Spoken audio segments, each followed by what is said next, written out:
আসসালামু আলাইকুম বিওয়াস, কি অবস্থা সবার? আশা করি সবাই ভালো আছেন। তো আজকে পবিত্র রমজান মাস, আমরা আজকে রোজা, প্রথম রোজা।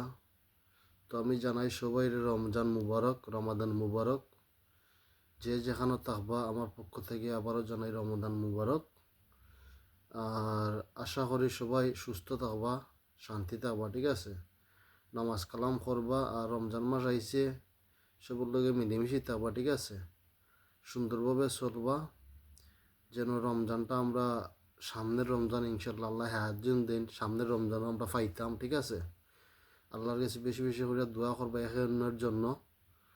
আর বিপদ আপদ থেকে সবসময় আল্লাহর কাছে চাইবা, আল্লাহ বাঁচিয়ে রাখতা, ঠিক আছে? আর নামাজ কালাম করবা বেশি বেশি করে। এই রমজান মাসে পবিত্র কোরআন নাজিল হইছে, তো সবাই বিশেষ করে নামাজ, দুরুদ, আল্লাহর কালাম তিলাওয়াত করবা। এই রমজান মাসে যাও করবা, তার চেয়ে 3 ডাবল নেকি পাইবা, ঠিক আছে? আর একে অন্যের জন্য দোয়া করবা, ঠিক আছে? আসসালামু আলাইকুম, ভালো থাকবা, রমজান মুবারক।